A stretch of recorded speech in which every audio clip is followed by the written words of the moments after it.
وصلى الله تعالى على خير خلقه محمد وآله وأصحابه وأزواجه وأتباعه أجمعين وارحمنا معهم برحمتك يا أرحم الراحمين. السلام عليكم ورحمة الله وبركاته.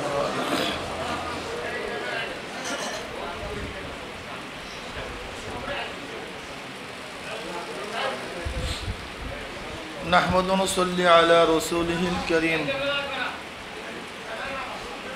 أما بعد فأعوذ بالله من الشيطان الرجيم. بسم الله الرحمن الرحيم. إن الدين عند الله الإسلام. صدق الله العلي العظيم وصدق رسول النبي الكريم. সবাই দুরূদ শরীফ পড়ে আল্লাহুম্মা সাল্লি আলা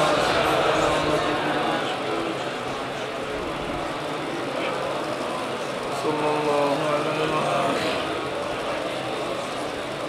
اللهم صل على سيدنا محمد صلى الله عليه وسلم. اللهم صل على حبيبنا مولانا محمد صلى الله عليه وعلى آله وأصحابه وبارك وسلم. আল্লাহ পাকের শুকর যে মাওলাই কারীম আপনাকে আমাকে আজও পর্যন্ত হায়াতে রেখে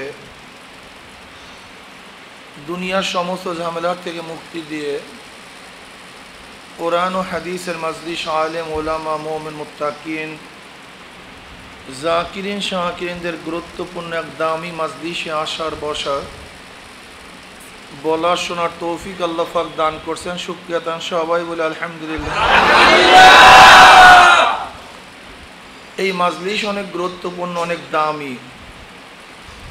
এর বহুত বড় প্রমাণ হলো এই যে এইমাত্র আলহামদুলিল্লাহ পড়ছেন। আলহামদুলিল্লাহ পড়ার সাথে সাথে আমল নামায় 1000 নেকি লেখা হয়ে গেছে। একবার সুবহানাল্লাহ পড়ার সাথে সাথে আমল নামায় 1000 নেকি লেখা হয়ে যায়, 1000 গুনাহ ঝরে যায়। অন্য রওয়ায়াতের মধ্যে আসছে সুবহানাল্লাহ আলহামদুলিল্লাহ এ তো আসমান এবং জমিনের খালি জায়গা সব নেকি পূর্ণ করে দেয়। জিকিরের মাজলিস অনেক দামি, অনেক গুরুত্বপূর্ণ, অনেক দামি হওয়ার কারণে যেরকম দুনিয়ায় যারা দামি হয় তাদেরকে গার্ড অব অনারের ব্যবস্থা করা হয়, আপনারা দামি হওয়ার কারণে যেহেতু জাকিরিন আল্লাহর কাছে দামি সম্মানিত, এদের গার্ড অব অনার হিসাবে গোটা এরিয়াকে ফেরেশতারা ঘিরে ফেলায়।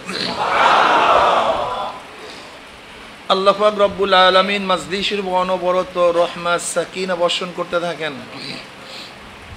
জাকিরিনদেরকে নিয়ে আল্লাহ পাক রব্বুল আলামিন ফেরেশতাদের মধ্যে আলোচনা শুরু করেন।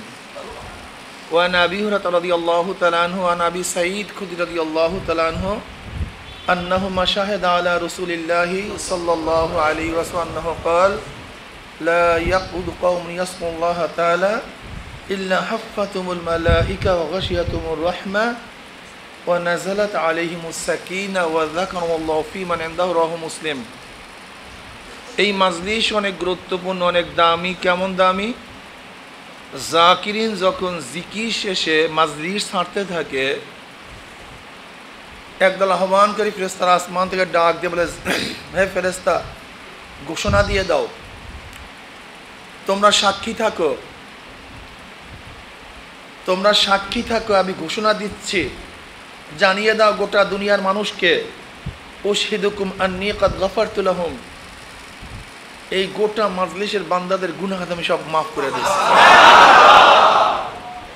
ইয়াকুলুল মালাকু মিনাল মালাইকাতি ফীহিম ফুলানুন লাইসা মিনহুম ইন্নামা জালি হাজাতান ইয়াকুলুল্লাহু আযজা ওয়া জাল্লা হুমুল জুলাসাউ লা ইয়াশকা জালিসুহুম রাহুল বুখারী।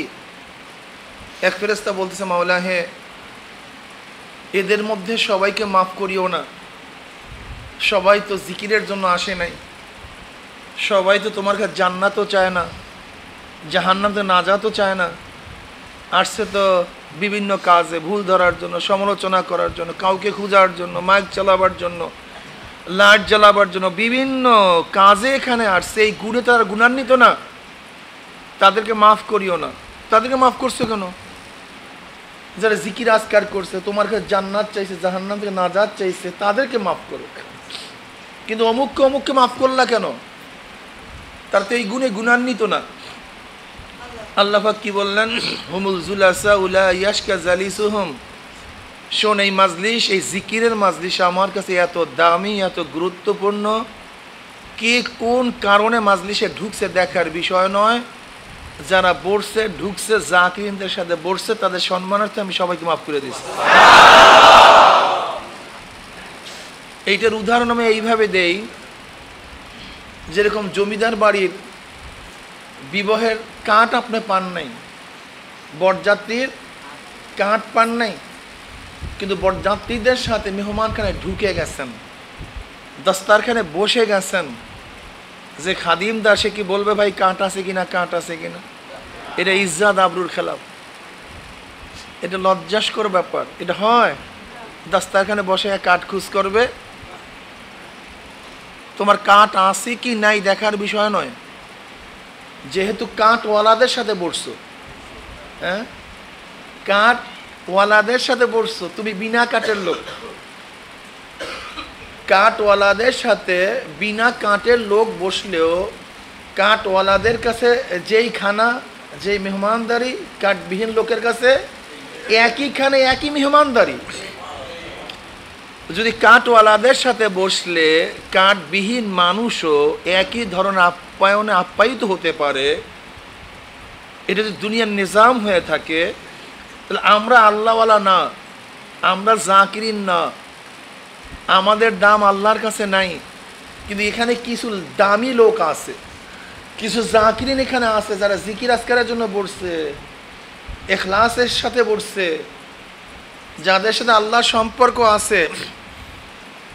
যদি আমরা আল্লাহওয়ালাদের সাথে বসতে পারি, যদিও আমি আল্লাহওয়ালা নই, তাহলে আল্লাহ পাক রব্বুল আলামিন যখন তাদের উপর রহমত নাজিল করবেন, সাকিনা বর্ষণ করবেন, মাফের ঘোষণা দিবেন, আমার মতো নালায়েককে আল্লাহ পাক মাহরুম করবেন না, তাদের সাথে আমাকে মাফ করে দেবেন।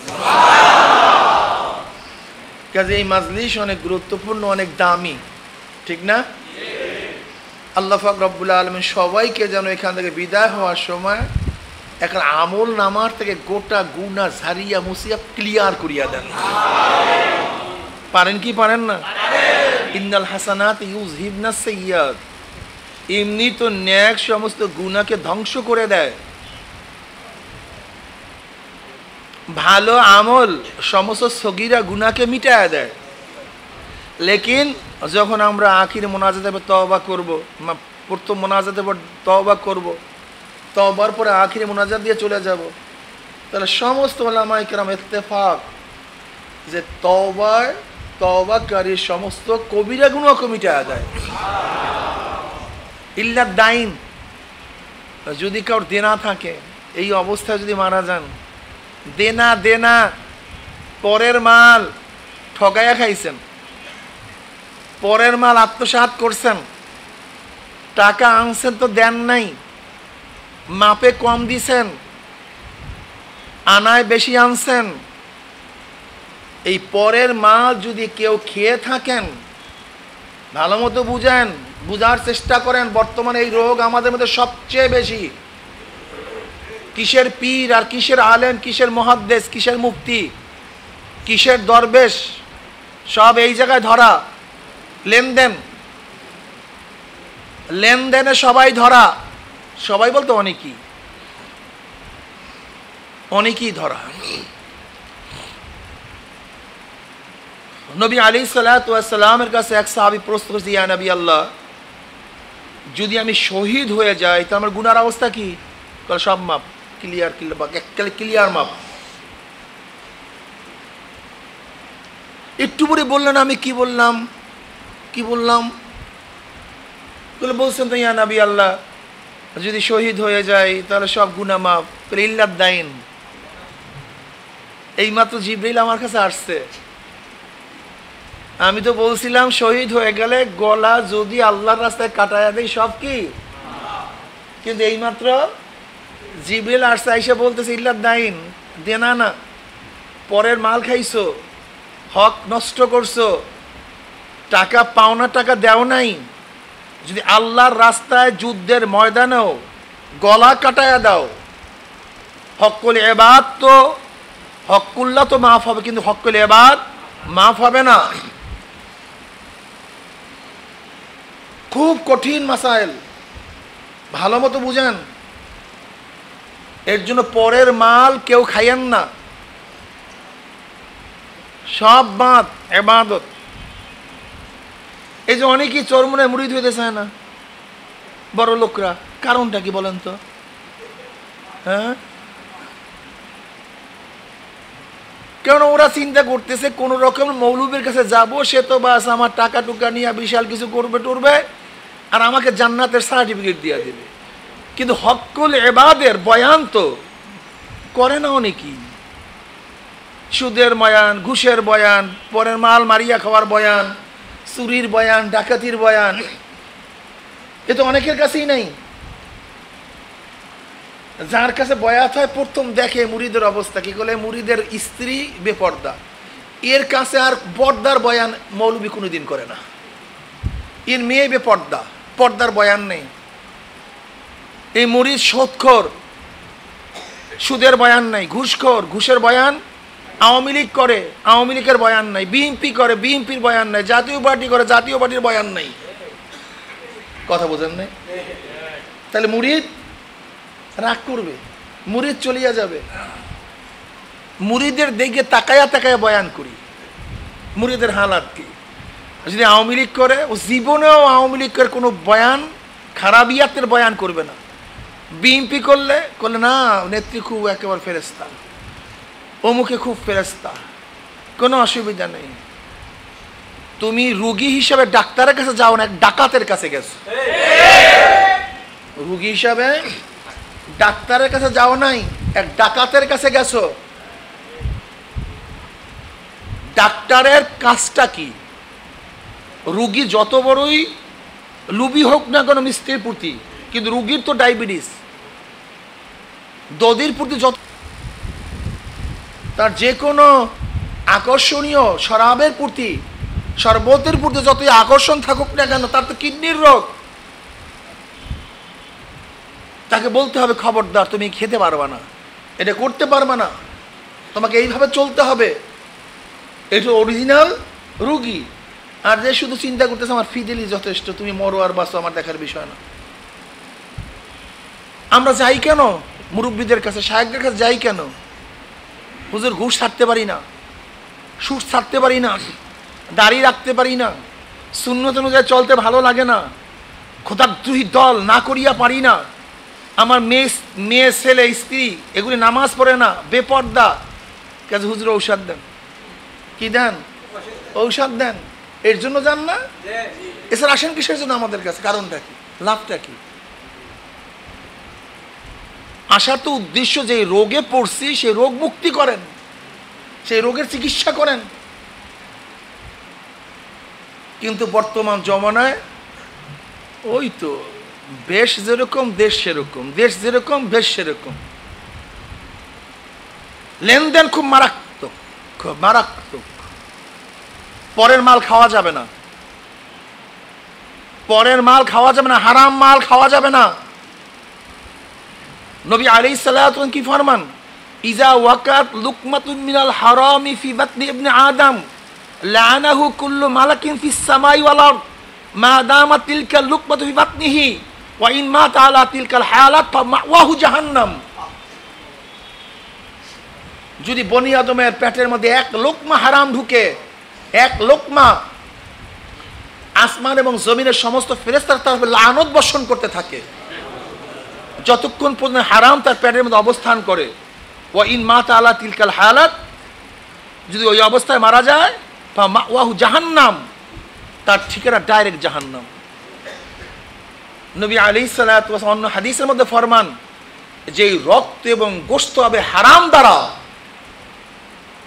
যে রক্ত এবং গোশত হবে হারাম দ্বারা, ওই হারামওয়ালা রক্ত গোশত কোনোদিন জান্নাতে যাবে না। কঠিন মাসালা। আল্লাহর কাছে দোয়া করতে থাকি যেন আল্লাহ পাক হারাম থেকে আমাদের সবাইকে মুক্তি দিয়ে দেন,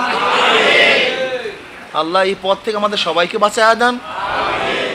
কাবে আহবার রাদিয়াল্লাহু ফরমান, জান্নাতের মধ্যে জান্নাতীদের জন্য সবুজ ইয়াকুত পাথরের একটা মহল হবে। সবুজ ইয়াকুত পাথর, দামি পাথর, অনেক দামি। আংটি পরিমাণ একটা পাথরের দাম 10 লক্ষ টাকার উপরে। দুনিয়া সবুজ পাথর, সবুজ ইয়াকুত পাথর। দুনিয়ার মধ্যে যে সবুজ ইয়াকুত পাথর পাওয়া যায়, এই আংটি বরাবর একটা পাথরের দাম 10 লক্ষ টাকার উপরে। বিশ্বাস হয়? জিজ্ঞাসা করেন যারা পাথর বিক্রেতা। এই সবুজ ইয়াকুত পাথরের দ্বারা আল্লাহ পাক জান্নাতের মধ্যে একটা মহল নির্মাণ করবেন। এই মহলটা কত ছোট হবে? নবী আলাইহিস সালাতু ওয়াস সালাম ফরমান, ওই মহলটার মধ্যে, বিল্ডিংটার মধ্যে 70,000 রুম হবে। কত হাজার রুম? এক একটা রুম কত ছোট হবে? নবী আলাইহিস সালাতু ওয়াস সালাম ফরমান, প্রত্যেকটা রুমের মধ্যে 70,000 দরজা থাকবে। কি ভাবতেছেন? একটা রুমের মধ্যে 70,000 দরজা থাকে, ছোট রুম না বড় রুম? হ্যাঁ, এরকম রুম যদি 70,000 বিশিষ্ট হয়, তা বিল্ডিংটা কত বড়? আর এই গোটা বিল্ডিংটা যদি সবুজ ইয়াকুত পাথরের হয়, তার দাম কত? বুঝেন? এই বিল্ডিংটা আল্লাহ পাক কাকে দিবেন? কিয়ামতের ময়দানে জান্নাতের মধ্যে এই বিল্ডিংটা আল্লাহ পাক কাকে দিবেন? কার জন্য ঘোষণা করবেন এই বিল্ডিং? দুনিয়ার মধ্যে যেই ব্যক্তির সামনে হারাম মাল পেশ করা হয়েছিল, কিন্তু আল্লাহর ভয়ে হাত গুটায় নিছে, লোভ করে নাই, লোভকে নিবৃত করছে, আল্লাহ পাক খুশি হইয়া জান্নাতের মধ্যে ওই ব্যক্তিকে ওই দামি মহলটা দান করবেন। আমি তো দেখছি দুনিয়ার মধ্যে যত ঝামেলা সব হারামের কারণে। আমার গবেষণা, এই যত মারামারি, কাটাকাটি, ফাসাদ, লুটপাট, গুন্ডামি, বদমাশি, সব হারাম। এই মাস্তানি, এই এলাকা আমি খাবো, তুই এলাকায় আসবি না। এই চান্দা আমি নেব, তুই এখানে আসবি না। এই টেন্ডার আমি দেব, তুই এখানে আসবি না। এই চুরি আমি করব, তুই এখানে আসবি না। সব হারাম। আমি তো মনে করি একটা হাদিস যদি বাংলাদেশের সবাই মানে, তোমরা তো শুধু বলো হুজুররা কি করে, হুজুররা কি দিছে, হুজুররা করবে কি। এই একটা হাদিস মানো, এই এক হাদিস তুমি মানবা। এখন যে কাজ হয়, বাংলাদেশের যে উন্নতি হয়, উন্নয়ন হয়, শুধু একটা হাদিস মানো, 70 গুণ উন্নয়ন বেরিয়ে যাবে। কত গুণ? 70 গুণ। 70 গুণ। 70 গুণ। এখন যে উন্নয়ন হয় তাতে 70 গুণ বেড়ে যাবে। কারণ রেফোর্ট কি? বর্তমানে যে কাজ হয় 70% চুরি হয়। বর্তমানে যে কাজ হয়, যদি চুরি না করি কত % কাজ হবে? বুঝলেন? শুধু একটা হাদিস, শুধু একটা হাদিস মানেন না। উন্নয়ন বুঝেন ইসলাম কি? দর্শনের জন্য এত কিছু করতেছি, এত আইন করতেছি, অমুক করতেছি, তমুক করতেছি। গোটা দুনিয়ার রিপোর্ট জানেন? গোটা দুনিয়ার রিপোর্ট হলো যারা ধর্ষণের র্যাঙ্কিংয়ে একেবারে ফার্স্ট কাতারে আছে, ধর্ষণের র্যাঙ্কিংয়ে ফার্স্ট কাতারে আছে, মধ্যম কাতারে আছে, তৃতীয় কাতারে আছে, একটা মুসলিম কান্ট্রিও তার মধ্যে নেই। একটা মুসলিম কান্ট্রিও না। দেখেন, মুসলিম কান্ট্রির মধ্যে ইসলাম মানা হয়, এর জন্য ধর্ষণের মধ্যে তারা খুবই কম। ইসলাম মানি না, কিছুটা মানি, তাতেই যদি এই অবস্থা হয়। যদি পুরোপুরি ইসলাম মানতাম, আলহামদুলিল্লাহ, আলহামদুলিল্লাহ। ইসলাম বুঝলাম না, ইসলাম বুঝাতে পারলাম না। দিন কি জিনিস অনেকে জানিই না। দিনকে মনে করছি সীমাবদ্ধ একটা জিনিস, সীমাবদ্ধ। আজকে মাদ্রাসায় কি পড়ি, কি পড়াই, কি পড়ি, কি পড়াই, যে পড়ায় সেও জানে না, যে পড়ি তাও জানে না। জানি তো সেও মানি না। মানতে চাই না, মানার চিন্তা আমার মধ্যে আসে না। বুঝেন নাই? দেখবেন কেতাবের মধ্যে পড়াবো, হুদুদের মাসালা পড়বো, কেসাসের মাসালা পড়াবো, কিন্তু জীবনভর পড়লাম 30, 40, 50 বছর পর্যন্ত হাদিস পড়তেছি, হেদায়ের মাসালা পড়াইতেছি। একদিনে কি মাথায় আসছে যে আসলে এই মাসালা অনুযায়ী দেশ চলে কি চলে না, ম্যাজিস্ট্রেট কোর্ট চলে কি চলে না, জজ কোর্ট চলে কি চলে না? একদিনও আসছে মাথায়?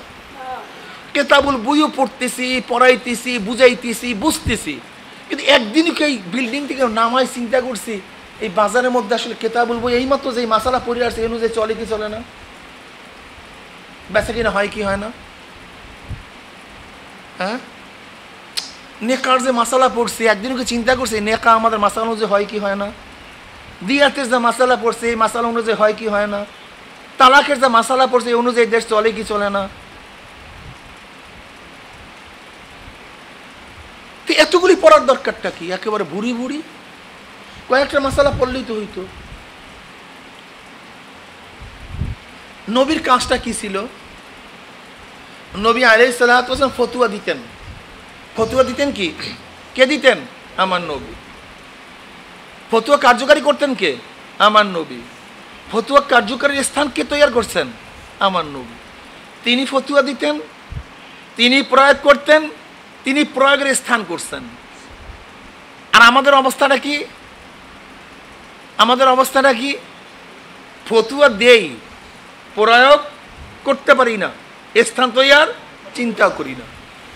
আগে তো ফতোয়া দিতাম, এখন তাও দিতে পারি না। বিশ্বাস হয় না? আচ্ছা, তালাকের মাসালা দিতে পারবেন কেউ?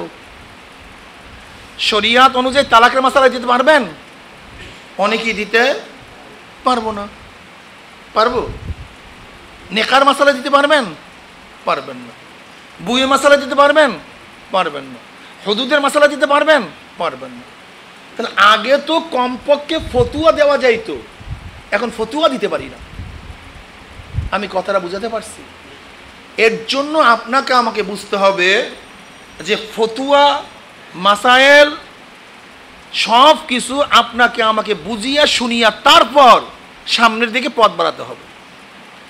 দিন সম্পর্কে আমাদের অনেকের জ্ঞান নেই।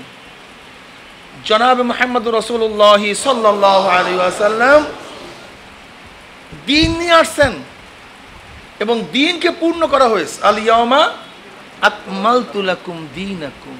দিন কি? দিন একটা আদর্শ, দিন একটা কানুন, দিন একটা নিয়ম, দিন একটা পদ্ধতি। এই নিয়ম পদ্ধতি অনুযায়ী যদি আমি জীবন চালাতে পারি তাহলে আমি মুক্তি পাবো। আর নিয়ম পদ্ধতি অনুযায়ী আমি জীবন চালাতে না পারি তাহলে মুক্তি পাওয়া যাবে না। নবী আলাইহিস সালাতু 23 বছরের জিন্দেগিতে যাহা কিছু করছেন, যাহা থেকে নিষেধ করছেন, সব কিছু করা, সব জিনিস থেকে নিজেকে বাঁচায় রাখার নাম হলো দিন, ইসলাম, আমার নবীর শরীয়ত, আমার নবীর কানুন, আমার নবীর পদ্ধতি। আজকে দিনকে ভাগ করিয়া ফেলাইছি, দিনকে ভাগ করিয়া ফেলাইছি অন্ধের হাতি দেখার মতো। কয়েক অন্ধ হাতি দেখার জন্য গেছে। অন্ধ হাতিকে চক্ষু দিয়া দেখে না হাত দিয়া দেখে? একজনে হাতির কান দেখছে, একজনে হাতির সুর দেখছে, একজনে হাতির পাও দেখছে, একজনে হাতির শরীর দেখছে। এখন 4 অন্ধ বলতেছে, ভাই কেমন দেখলি হাতি? বলে হাতি তো বিরাট কাঁচরির মতো। বলে তুই কিছুই দেখোস নাই। হাতি তো বিরাট কুলার মতো। বল তুই কিছুই দেখোস নাই। হাতি তো বিশাল খাম্বার মতো। বল তুই তো কিছুই দেখোস নাই। হাতি তো বিশাল ঘরের মতো। ঝগড়া শুরু হয়ে গেছে। কি শুরু হয়েছে? তুই কিছু দেখোস নাই, আমি দেখছি। তুই দেখোস নাই, আমি দেখছি। আচ্ছা, 4 অন্ধ যে ঝগড়া করতেছে কেউ কি মিথ্যাবাদী? সবাই সবাই সত্যবাদী। ঝগড়া তো পুরো দমে চলছে। এক চক্ষুওয়ালা আসিয়া বলতেছে, ভাই তোরা ঝগড়া করিস না, আসলে তোরা কেউ মিথ্যাবাদী না, আসলে পূর্ণাঙ্গ হাতি কেউ দেখোস নাই। এই 4 জিনিস মিললে তার নামই হাতি। এই 4 জিনিস মিললে তার নাম কি? হাতি। আজকে দিন কেউ ভাগ করিয়া ফেলাইছে। কেউ দাওয়াত কি দিন মনে করি, কেউ তালিমকে দিন মনে করি, কেউ তাসকিয়াকে দিন মনে করি, কেউ জেহাদকে দিন মনে করি। আসলে এই সবগুলি মিলিয়া তার নাম দিন। আমি মানুষ, আমি কি ভাই? এইটা এইটা এইটা এইটা এইটা। হাতি মানুষ না, মানুষের অংশ। চক্ষুই মানুষ না, মানুষের অংশ। মাথাই মানুষ না, মানুষের অংশ। পাউই মানুষ না, মানুষের অংশ। এই সব কিছু মিলিয়া তার নাম মানুষ। শুধু নামাজই দিন না, দিনও নামাজও দিনের অংশ। শুধু রোজাই দিন না, রোজাও দিনের অংশ। শুধু জাকাতই দিন না, জাকাতও দিনের অংশ। শুধু হজই দিন না, হজও দিনের অংশ। শুধু জিকিরি না, শুধু তালিমি না, শুধু দাওয়াতি না, শুধু জিহাদি না, শুধু তাসকিয়া না, সব কিছুই দিনের অংশ। আর সব কিছু মিলিয়া তার নাম দিন। আল ইয়াউমা আকমালতু লাকুম দীনাকুম। আমরা দিন বুঝি না, দিন বুঝার চেষ্টাও করি না। নবী আলাইহিস সালাতু ওয়াস সালামের মৌলিক 4টা কাজ ছিল। কয়টা? 4। বলেন, দাওয়াত, তালিম, তাসকিয়া, জিহাদ। যেমন আব্দুল্লাহ ভাই, নামাজ পড়ো। কেন হুজুর নামাজ পড়বো কেন? তুমি যদি নামাজ পড়ো তাহলে তুমি জান্নাত পাবা, জাহান্নাম থেকে মুক্তি পাবা। তাই? হ্যাঁ হুজুর আমি নামাজ পড়ব।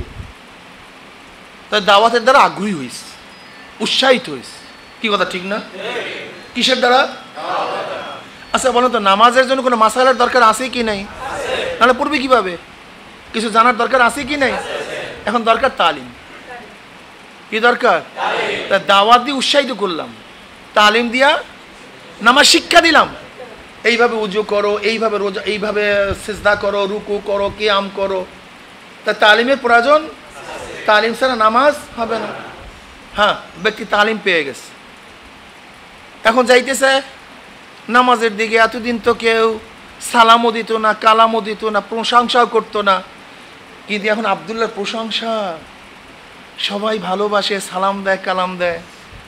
আব্দুল্লাহ চিন্তা করছে, ভালোই তো হইছে, আমরা তো মানুষে এখন দাওয়াত দেয়, আমাকে তো মানুষে শ্রদ্ধা করে, সম্মান করে। এখন অনেক লম্বা করে রুকু দেয়, অনেক লম্বা করে সেজদা দেয়, অনেকক্ষণ দাঁড়ায়া থাকে। কিসের জন্য? কি কথা বলেন না কেন? আল্লাহ কই? কারবার শেষ। আল্লাহর জন্য ইবাদত নাই, মানুষের জন্য রিয়া এসে গেছে। কি আসছে? কথা বলেন না কেন? আচ্ছা, রিয়া অনুযায়ী যদি কেউ নামাজ পড়ে তাহলে তার নামাজ কাবিলে কবুল। এখন দরকার কি? তাসকিয়াত। কি দরকার? ইন্না সালাতি ওয়া নুসুকি ওয়া মাহইয়াই ওয়া মামাতি লিল্লাহি রাব্বিল আলামিন। এর জন্য ইমাম বুখারী রাহমাতুল্লাহ আলাইহি তার কিতাবের শুরুতে ইন্নামাল আমালু বিন্নিয়াতের হাদিস কেন আনছেন? আল্লামা আইনি রাহমাতুল্লাহ আলাইহি বলেন, তিনি হাদিস নিয়ে আসছেন এর জন্য, তিনি বুঝাতে চান যে আমি এই কিতাব লিখছি একমাত্র রেজায়ে মাওলার জন্য। হে শিক্ষার্থী, তুমি রেজায়ে মাওলার জন্যই কিতাব পড়ো, রেজায়ে মাওলার জন্যই কিতাব পড়ো। আর আমরা কিতাব পড়ি কেন এখন? নিয়াত কি? নিয়াতের মধ্যে গড়বড়, নিয়াতের মধ্যে ভেজাল। তিনি কেন কিতাবের শুরুতে নিয়াতের হাদিস নিয়ে আসছেন? যেমন মুহাজির উম্মে কায়েস, মুহাজির উম্মে কায়েস কষ্ট তো ঠিকই করছে, কিন্তু নিয়াত খারাপ হওয়ার কারণে কোনো রেজাল্ট হয় নাই। হ্যাঁ শিক্ষার্থী, যারা কিতাব পড়তে বসছো, যেরকম মুহাজির উম্মে কায়েস হাজারো চেষ্টা সাধনা তো করছে, কিন্তু ফান্ডে কোনো ন্যাক জমা হয় নাই। তুমিও সারা বছর কিতাব পড়বা, যদি নিয়াতের মধ্যে গড়বড় থাকে তাহলে তোমার ফান্ডেও কোনো ন্যাক জমা হবে না। এর জন্যই তিনি ইন্নামাল আমালু বিন্নিয়াত হাদিস প্রথম নিয়ে আসছেন। এখন তো মুসল্লি নামাজ পড়ে লম্বা সূরা, দেখেন নাই? অনেকে যখন ইমামতিতে দাঁড়ায় কেরাতের টানে মনে হয় যেন শোয়াই দেবে সবাইকে, টানের চোড়ে কেরাতের এত সুন্দর ডিজাইনে কেরাত পড়ে, কিন্তু যখনই একা একা নামাজ পড়ে, হ্যাঁ, তার মানিটা কি? কও, তার মানিটা কি? এত সহজ মনে করছো বর্তমান জমানা? অথচ রিয়ার সাথে ইবাদত করে শিরক হয়। রিয়াসের ইবাদত করলে কি হয়? কারণ কি? ইবাদত হবে কার জন্য? তা শিরক কি জিনিস? আল্লাহর বাহিরে গায়রুল্লাহর ইবাদত করার নাম তো শিরক। গায়রুল্লাহর ইবাদত করার নাম কি? তা আমি তো নামাজ পড়তেছি অন্যের জন্য, আল্লাহর জন্য না, এটা তো শিরক। এটা শিরক, খুব মারাত্মক। এখন আমার কি দরকার ভাই? জোরে বলেন কি দরকার? এইটাকে সাফ করা, এইটাকে সাফ করা, এইটাকে সাফ করা। এটা খুব কঠিন, খুব কঠিন। وعن أبي موسى الأشعري رضي الله عنه قال قيل يا رسول الله من قاتل للمغنم ومن قاتل للذكر ومن قاتل ليرى مكانه فمن في سبيل الله قال رسول الله صلى الله عليه وسلم من قاتل لتكون كلمة العليا فهو في سبيل الله বুখারীর মধ্যে রওয়ায়াত আছে। এক ব্যক্তি বলছে, ইয়া নবী আল্লাহ, যে ব্যক্তি শহীদ হইছে গনিমতের মাল পাওয়ার জন্য, এক ব্যক্তি শহীদ হইছে নিজের আলোচনা ছড়িয়ে পড়বে, আমি বিশাল কিছু, আমি বিশাল লিডার, আমি বিশাল যোদ্ধা, আমার আলোচনা সব জায়গায় হবে, এর জন্য গলা কাটায় দিছে। কোন ব্যক্তি তার অবস্থানকে ধরে রাখার জন্য শহীদ হয়ে গেছে, ফামান ফি সাবিলিল্লাহ। এর মধ্যে কোন ব্যক্তি আল্লাহর রাহে শহীদ? বলে একজনও না, একজনও না। যে ব্যক্তি একমাত্র আল্লাহর জমিনে আল্লাহর কালেমা, আল্লাহর হুকুম, আল্লাহর হাকামকে, শরীয়তকে বুলন্দ করার জন্য গলা কাটাবে, সেই শহীদ।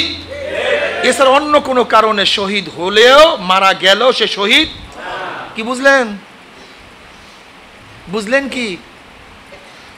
তাসকিয়া ছাড়া কোন ইবাদত কাবিলে কবুল না, কোন ইবাদত কাবিলে কবুল না, কোন ইবাদত কাবিলে কবুল না, আল্লাহর কাছে গ্রহণযোগ্য না। মুফতিয়ানি কিরাম ইবাদতের সিহহাত এবং গায়রে সিহহাত বয়ান করবেন, আর যারা হুকামায়ে কিরাম তারা কবুল হওয়া এবং না হওয়ার মাসালা বয়ান করবেন। বুঝেন নেই? যেমন এক ব্যক্তি সুন্দর উযু করছে, সুন্দর কিরাত পড়ছে, ঠিক মতো কিয়াম করছে, রুকু করছে, সাজদা করছে। যদি একজন মুফতির কাছে প্রশ্ন করে, হুজুর নামাজ সহি কি সহি না, মুফতি সাহেব কি বলবে? কিন্তু হ্যাঁ কথা বলেন না, কোন নামাজ শুদ্ধ কি শুদ্ধ না, ঠিক হয়েছে কি হয় নাই? কিন্তু ব্যক্তি নামাজ পড়ছে মানুষকে দেখাবার জন্য, তা সহি তো হয়েছে বটে, কিন্তু জোরে বলেন কি হয় না? কবুল হয় না। তা সেহাত এক জিনিস, কবুল ভিন্ন জিনিস। সহি হওয়া এক জিনিস, কবুলিয়াত ভিন্ন জিনিস। মুফতিয়ানে কেরাম সেহাতের মাসালা দিবে, কিন্তু তোমার ইবাদত আল্লাহর কাছে কবুল হবে কি হবে না, মুজাক্কিরে এই মাসালা দিবে। যারা তাসকিয়া নফস করান, এই লাইনে দৌড়ান, তারা তোমার কলবের চিন্তা, ফিকর, নিয়াত নিয়ে গবেষণা করবেন। তা আমি নামাজে দাঁড়াইছি, সব কিছু ঠিক আছে, কিন্তু আমি নামাজ পড়লাম মানুষকে দেখাবার জন্য, তাহলে নামাজ বরবাদ। বুঝেন নাই? আমি মসজিদের সভাপতি, এখন যদি আমি মসজিদে ঠিক মতো সামনের কাতারে না আসি, তাহলে মানুষই বলবে সভাপতি আসে না। তা সভাপতির নামাজ, সেক্রেটারির নামাজ, কিসের নামাজ? সভাপতির নামাজ, মুতাওয়াল্লির নামাজ। রাগ করিয়েন না, এগুলো আমাকে শুদ্ধ করতে হবে। এতদিন ভুল করছি, আল্লাহ আজকে থেকে নিয়াতকে সহি করলাম। উদ্দেশ্যকে তানকিদ করা না, বরং আমি বয়ান করতেছি আমার কলবকে শুদ্ধ করার জন্য। আল্লাহ এই বয়ানগুলো আমার মধ্যেও সেট করে দাও। কি কথা ঠিক না ভাই? তাহলে তাসকিয়া নফস ছাড়া নামাজ কাবেলে কবুল। তাই ব্যক্তি দাওয়াত পাইয়া নামাজ উৎসাহিত হয়েছে, তালিম নামাজ শিখছে, তাসকিয়া করিয়া নামাজ কবুল করাইছে। এখন তো লোকরা যাইতেছে মসজিদের দিকে নামাজ পড়বে জামাতের সাথে, সওয়াব বেশি। শয়তান চাইরো পাশে একেবারে ধইয়া রাখছে, গেটে ঢুকতেই দেবে না, গেটে ঢুকতে দেবে না, মসজিদের মধ্যে ঢুকতে। কে ঢুকতে দেবে না? কাকে ঢুকতে দেবে না? এখন নামাজে কি করবে ভাই? ঠিক আছে, আসসালামু আলাইকুম, আমি গেলাম। কি করবে বলেন তো? অমনি শয়তানের কলিজার মধ্যে একটা লাগতে পারবে, শয়তান। কি কথা বলেন না কেন? এইটার নাম কি? তো এটা দরকার আছে কি নেই? কোনটা বাদ দিবেন বলেন তো? বাদ দিবেন কোনটা? ও তো শয়তান ঢুকতে দিবে না আপনাকে। এ তো মসজিদের উদাহরণ দিলাম। দেখেন সুদের আইন, ঘুষের আইন, জিনার আইন, ধর্ষণের আইন, হুদুদের আইন, কেসাসের আইন, এগুলিও তো শয়তান আটকায় রাখছে। কি আটকায় রাখছে? এর জন্য শয়তানের কলিজার মধ্যে একটা লাথি মারতে, সব একটা শরিয়াত আমরা জারি করব। কোনটা বাদ দিবেন? এখন আমি দরবেশ হয়েছি, না হুজুর আমি দরবেশ মানুষ, শয়তান তুই যা করো করস, তোর কাছে আমি নাই, তুই মসজিদ আটকায় রাখ, আমি তোকে সালাম দিয়া চলিয়া গেলাম। এর নাম বুজুর্গি না, এর নাম শয়তান। একে শয়তানকে সাপোর্ট করা হয়, শয়তানকে। এই যে ফাজাইল আমলের কিতাব, এই নাকি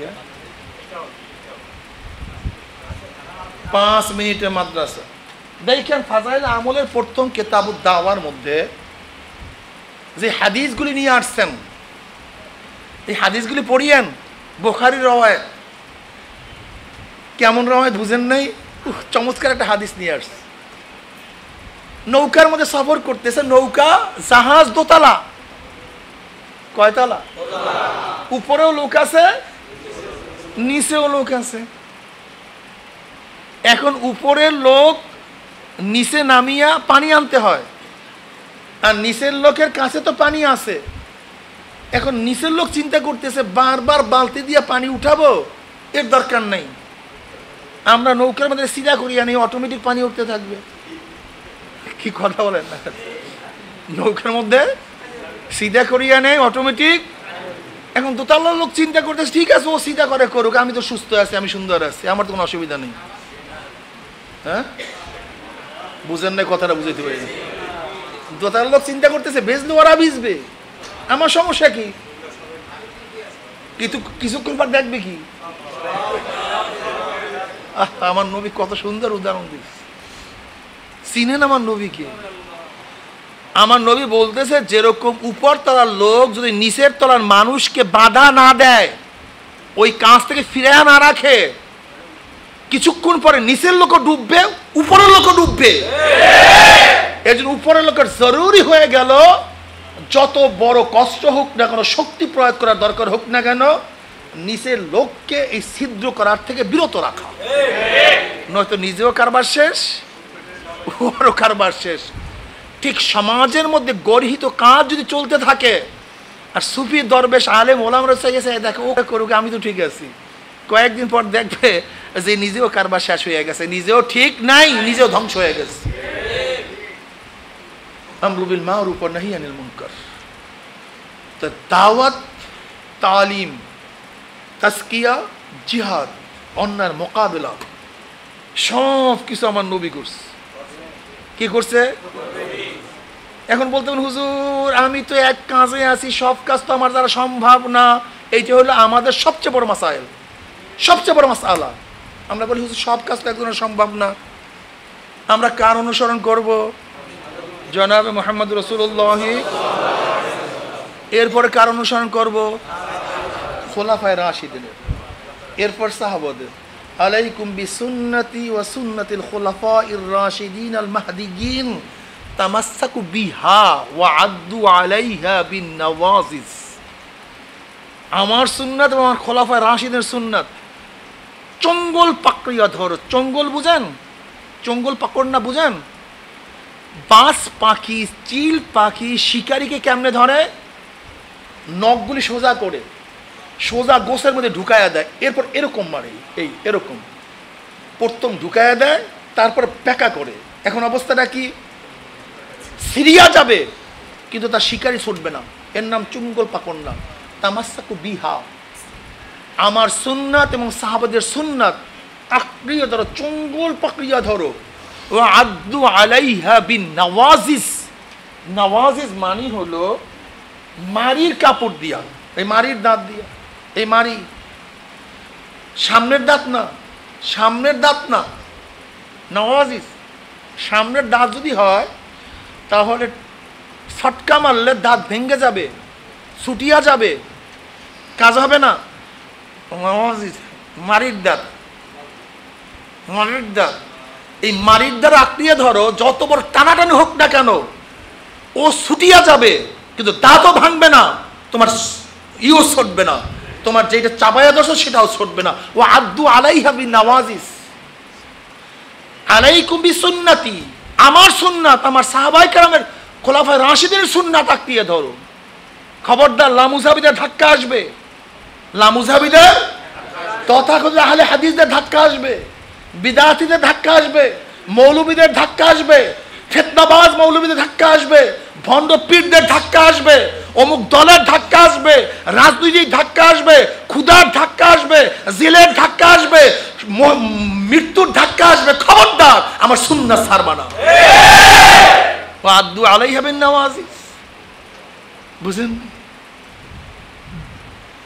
এবার বলেন তো, নবী আলাইহিস সালাতু ওয়াস সালাম দাওয়াত দিয়েছেন কে দেন নাই?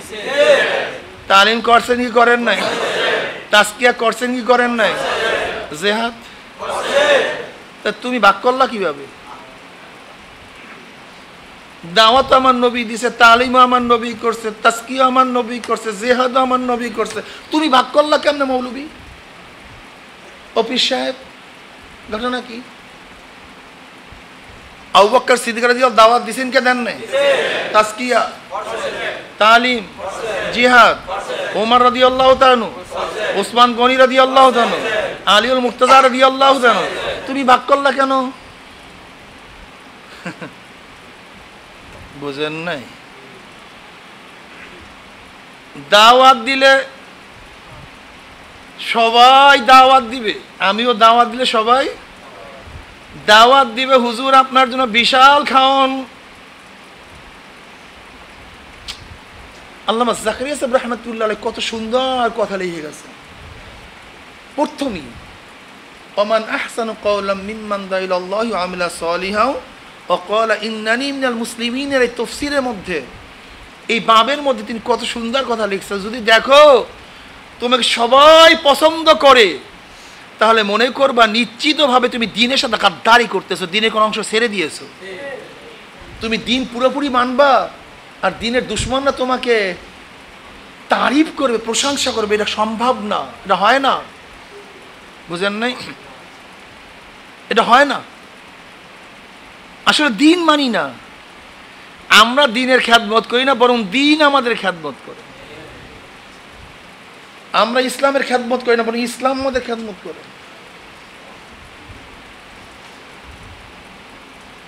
নবী আলাইহিস সালাতু ওয়াস 23 বছরে বলতে পারেন, হ্যাঁ হুজুর আমার মধ্যে সমস্ত গুণে গুণান্বিত আমি না, এটা ঠিক আছে, কিন্তু ছাড়া যাবে না। কেউ অঙ্কে ভালো, ইংলিশে তো খারাপ হতে পারে, কিন্তু ইংলিশ পরীক্ষা তাকে দিতে হবে। কেউ না হতে ভালো, ফেকায় খারাপ হতে পারে, কিন্তু ফেকায় তাকে পাস করতে হবে। কেউ কোরআনে ভালো, হাদিসে খারাপ, কিন্তু হাদিসও তাকে পাস করতে হবে। না 33-এর কম পাওয়া যাবে না। তুমি পরীক্ষাই দেবা না, তুমি পরীক্ষাই দেবা না, এটা কেমন কথা হলো? তোমাকে দাওয়াতের পরীক্ষা দিতে হবে, তালিমের পরীক্ষা দিতে হবে, তাজকিয়ারও পরীক্ষা দিতে হবে, জিহাদেরও পরীক্ষা দিতে হবে, অন্যার মোকাবেলার পরীক্ষা তোমাকে অংশগ্রহণ করতে হবে। আমি এই কথা বলবো না যে প্রত্যেকটা 100 মার্কস তুমি কেন পাইলা না, আমি এই কথা বলবো না। যেমন হাসান বিন সাবিত রাদিয়াল্লাহু তাআলা জলিল কদর সাহাবী ছিলেন, ওই জমানার বড় একজন শায়ের ছিলেন, কবি ছিলেন, যার কবিতা উদ্বুদ্ধ হইয়া কাফেরদের মোকাবেলায় মুসলমানরা ঝাঁপাইয়া পড়তো। যখন খন্দকের যুদ্ধে নবী আলাইহিস সালাতু হাসান বিন সাবিত রাদিয়াল্লাহু তাআলাকে মহিলাদের খিত্তার মধ্যে পাহারা দেওয়ার জন্য রাখছে, হঠাৎ খসখস খসা আওয়াজ পাইতেছে। সাফিয়া রাদিয়াল্লাহু বললেন, আমার নবীর ফুফি আমির হামজার বোন, তিনি বললেন, হে হাসান বিন সাবিত, কিসের যেন আওয়াজ আসতে আছে, মনে হয় ইহুদিরা আসছে, তুমি যাও। হাসান বিন সাবিত রাদিয়াল্লাহু বললেন, আমার ভয় লাগে, আমি পারবো না, আমার ভয় লাগে।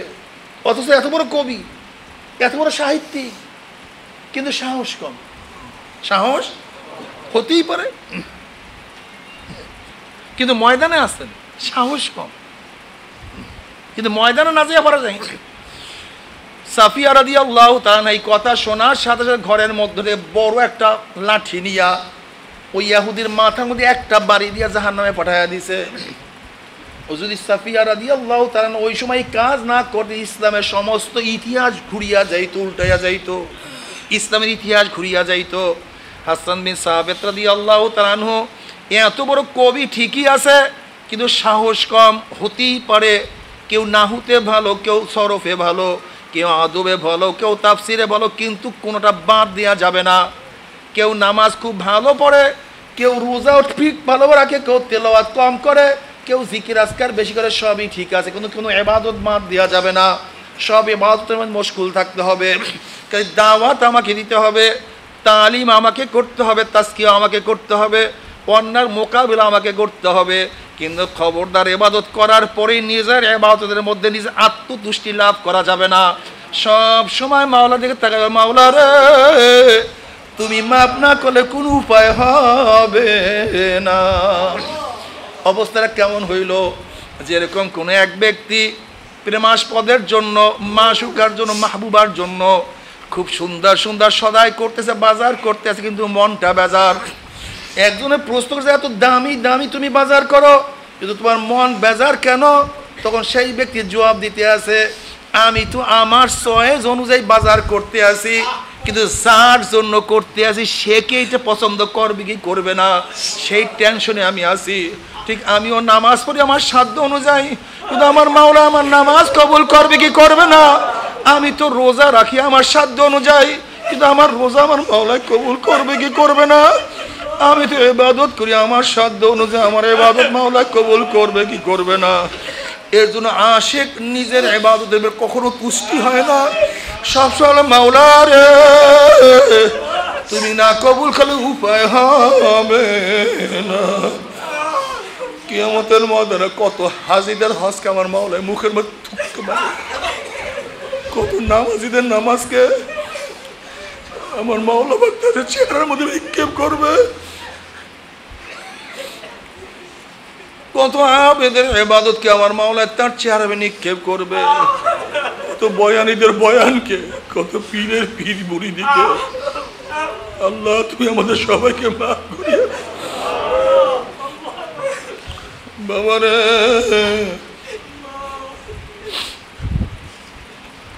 বারবার মাওলার কাছে দোয়া করো, রব্বানা লা তুযিগ কুলুবানা বা'দা ইয হাদাইতানা ওয়া হাব লানা মিন লাদুনকা রাহমা ইন্নাকা আনতাল ওয়াহ্হাব। মাওলা হেদায়েতের পর গোমরাহ করিও না, তোমার পরিচয় পাওয়ার পরে তুমি গোপন হইও না, তুমি ঈমান দান করার পরে ছিনাইয়া নিও না। তোমার নামাজের মাসালায় মুসাল্লায় দাঁড় করাবার পরে এখান থেকে তুমি মাহরুম করিও না। তুমি কি দেখো না কত মুসলিম নামাজ পড় তখন নামাজ ছাড়িয়া দিছে? তুমি কি দেখো না কত রোজা রাখতে রোজা রাখে না? তুমি কি দেখো না কত দাড়ি কাটতে এখন দাড়ি কাটিয়া ফেলাইছে? তুমি কি দেখো না কত হাফেজ, কত আলেম, কত মুহাদ্দিস নামাজের দ্বারাই ইমামতি করতো, ছেলেদেরকে হাদিস পড়াই তখন মুরতাদ হয়ে গেছে, বেঈমান হয়ে গেছে। আল্লাহ কি মানে না? এর জন্য সব মাওলাকে দোয়া করো, মাওলা রে যেহেতু তুমি হেদায়েত দিয়া দিছো, হেদায়েতের মালা পরাইয়া দিছো, তুমি মালাকে ছিন্ন করিও না।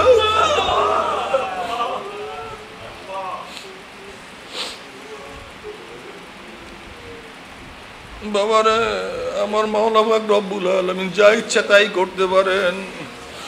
আমার মাওলায় সমাদ, আমার মাওলায় বেনিয়াজ, বেপরোয়া, অমুখাফিকি। তোমার মতো আমার মতো মানুষকে আমার মাওলায় লাথি দিয়ে জাহান্নামে ফালাইয়া দিল, আমার মাওলায় কিছু আসে যায় না। আমার মাওলা পাক রব্বুল আলামিন তামাম দুনিয়ার সমস্ত কাফেরদেরকে জান্নাতে পুরাইয়া দিলে, জান্নাতে ঢুকাইয়া দিলে, কার কোনো প্রতিবাদ করার ক্ষমতাও রাখে না। সব কিছুর মালিক আল্লাহ। বাবার জন্য বুক উঁচা করিও না, সিনা ফুলাইও না, বরং মাওলার কাছে সব সময় নত হইয়া থাকো। মাওলা রে ও আমার মাওলা, তুমি খালেক, আমরা মাখলুক, তুমি বড় আমরা ছোট, তুমি মালিক আমরা গোলাম, তুমি মাবুদ আমরা আবেদ।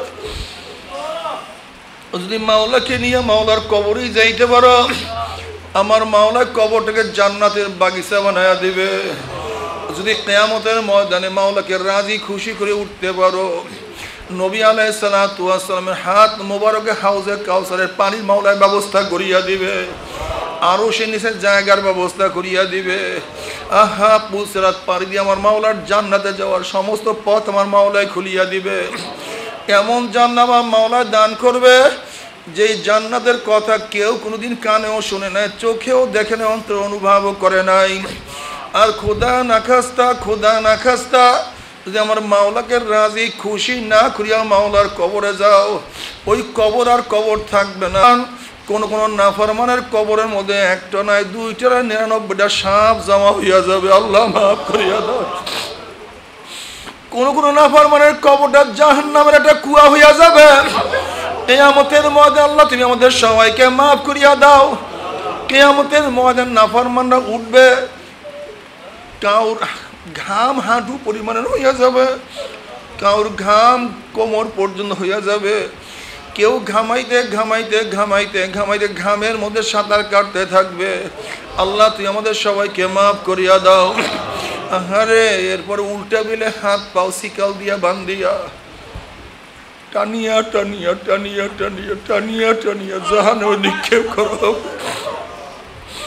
জাহান্নাম কেমন জাহান্নাম? নবী আলাইহিস সালাতু ওয়াস সালাম সাহাবায়ে কেরাম রিদওয়ানুল্লাহি তাআলা আলাইহিম আজমাইনদেরকে নিয়ে বসা। হঠাৎ তিনি একটা আওয়াজ পাইলেন। আল্লাহর হাবিব বলেন, সাহাবারা জানো কিসের আওয়াজ? বলে আল্লাহ রসুলই ভালো জানেন। বলে 70 বছর আগে জাহান্নামের উপর থেকে একটা পাথর নিক্ষেপ করা হয়েছিল, আজকে 70 বছর পরে সেই পাথর গিয়া জাহান্নামের নিচে ঠেকছে। এই মাত্র তার আওয়াজ পাইছো। জাহান্নামের উপর থেকে যখন জাহান্নামে থেকে নিক্ষেপ করা হবে, 70 বছর পর্যন্ত ওই জাহান্নামের নিচে যাইতেই থাকবে, যাইতেই থাকবে, যাইতেই থাকবে, যাইতেই থাকবে। আল্লাহ তুই আমাদের সবাইকে মাফ করিয়া দাও। জাহান্নামের লোকের 70 গজ গায়ের চামড়াটা মোটা হবে। জাহান্নামের লোক জ্বলতে জ্বলতে জ্বলতে জ্বলতে 70 গজ চামড়া পুড়িয়া সব পুড়িয়া যাবে, আবার নতুন চামড়া উঠিয়া যাবে। বাবারে সহ্য করতে পারবি? ওই জাহান্নামের 1 সেকেন্ড যাব কেউ তো সহ্য করতে পারবো না। আল্লাহ তুই আমাদের সবাইকে মাফ করিয়া দাও। তবে মুমিন মুসলমান বলতে সবাইরই মনে চায় গুনার থেকে ফিরিয়া নেক আমল করিয়া মাওলার জান্নাত কিন্তু সবাইরই যাইতে মনে চায়। গুনাহ নিয়ে মাওলার জাহান্নামে কাউরে কিন্তু যাইতে মনে চায় না। কিন্তু কেনই বা আমরা নেক আমল করতে পারি না, কেনই বা গুনার কাম ছাড়তে পারি না? এর মূল কারণ হলো আপনার এবং আমার পিছনে নফস এবং শয়তান লাগিয়া রইছে। এই নফস এবং শয়তান থেকে ফেরার জন্য যে কোনো একজন হক্কানি আল্লাহর ওলির হাতে হাত দিতে হবে রে বাবা। খবরদার, বর্তমান জমানায় পীর মুরিদমে ভেজাল, ব্যবসা, দলাদলি, হিংসা, হাসাদে পরিণত হয়ে গেছে। সমস্ত আল্লাহর ওলির একমত যেই পীরের 5 জন মুরিদের মধ্যে কম পক্ষে 3 জনকে দেখবা আলহামদুলিল্লাহ সুন্নাত মুআফিক আমল আখলাক মজবুত হইয়া যাইতে আছে, গুনার কাম ছাড়তে আছে, নেকের আমল ধরতে আছে, কলব নরম হইয়া চোখে পানি আসতে আছে। বৃক্ষতর নাম কি, ফলে পরিচয়। আমরা চরমনায় বুঝি না, চরমনের দাওয়াত প্রশংসা প্রচার প্রসার করার জন্য আসেনি রে বাবা। চরমনায় যাওয়ার তোমার কোনো দরকার নাই, কোনো দরকার নাই, কোনো দরকার নাই। তুমি যার কাছে গিয়া পারো গুনার কাম ছাড়ো, নেকের আমল ধরো, কলব নরম করিয়া চোখে পানি নিয়া মাওলার কবরে যাইও।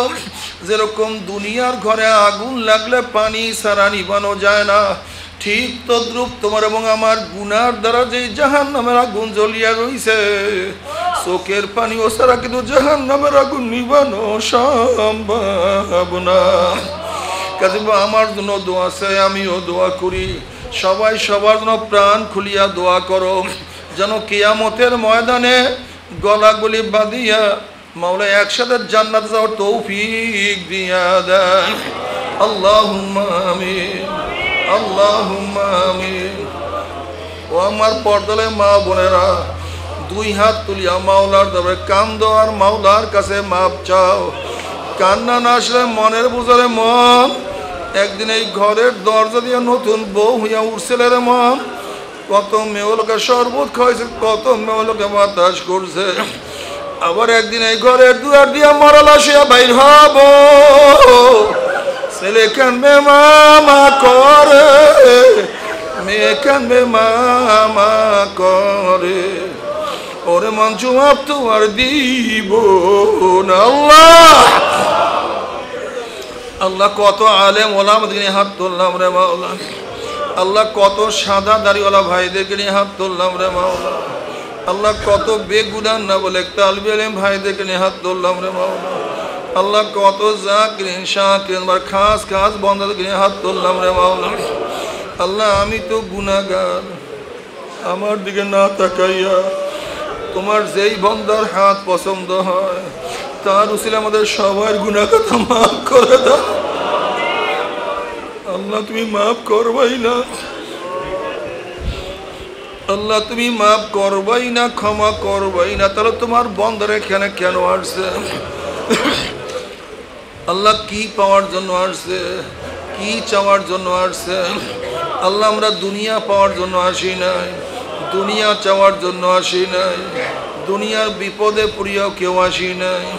কেউ নামাজ কাজা করিয়া ফেলাইছি, কেউ রোজা ছাড়িয়া দিছি, কেউ জেনা বেবিচারের মধ্যে লিপ্ত হয়ে গেছি, কেউ গাঁজা ইয়াবা মদ সেবন করিয়া ফেলাইছি, কেউ হারাম কবিরা গুনাহ করিয়া ফেলাইছি, আমরা জাহান্নামের কাজ করিয়া ফেলাইছি, আমরা তোমার সাথে নাফরমানি করছি, তোমার অবাধ্য হয়ে গেছি। কিন্তু আমার মাওলা আমরা যতই গুনাহ করি না কেন আমাদের গুনার সীমা আছে, সংখ্যা আছে। তোমার রহমতে কোনো সীমাও নাই, সংখ্যাও নাই। আমাদের গুনার দিকে না তাকাইয়া তোমার রহমতের দিকে তাকাইয়া তুমি আমাদের জিন্দেগীর সমস্ত গুনাহ খাতা মাফ করে দাও। আল্লাহ সন্তান অন্যায় করিয়া বাবার কাছে মাপ না পাইলে মায়ের কাছে মাপ পাওয়ার আশা করে, ভিক্ষুক এক দরজায় ভিক্ষা না পাইলে অন্য দরজায় ভিক্ষা হওয়ার আশা করে। আমরা তোমার দুয়ারের ভিক্ষু, তুমি হাঁকাইয়া দাও, তারাইয়া দাও, আর কোনো দরজা নাই রে মালিক, আর তো কোনো দুয়ার নাই। আল্লাহ আল্লাহ আমার যুবক বাবাদেরকে কবুল করিয়া নাও। আল্লাহ আমার যুবক বাবাদেরকে কবুল করিয়া নাও। আল্লাহ আমার যুবক বাবাদেরকে কবুল করিয়া নাও। আল্লাহ আমার মুরব্বী বাবাদেরকে কবুল করিয়া নাও। আল্লাহ আমার মা বোনদেরকে কবুল করিয়া নাও। আল্লাহ আমরা যারা হাত তুললাম যাই না কার মা নাই, বাবা নাই, স্ত্রী নাই, সন্তান নাই, দাদা নাই, দাদু নাই, নানা নাই, নানু নাই। আল্লাহ যত মোমেন মোমনাত, যত মুজাহিদরা কবরে শুয়ে রয়েছে সবার কবর আযাবকে মাফ করে দাও। আল্লাহ খাস করে আমাদের শায়খ মুর্শিদের কবরকে জান্নাতের বাগিচা বানায় দাও। মা দাদা সহ তাম দুনিয়ার মাশায়েখদের মাকামকে জান্নাতের মধ্যে বলো।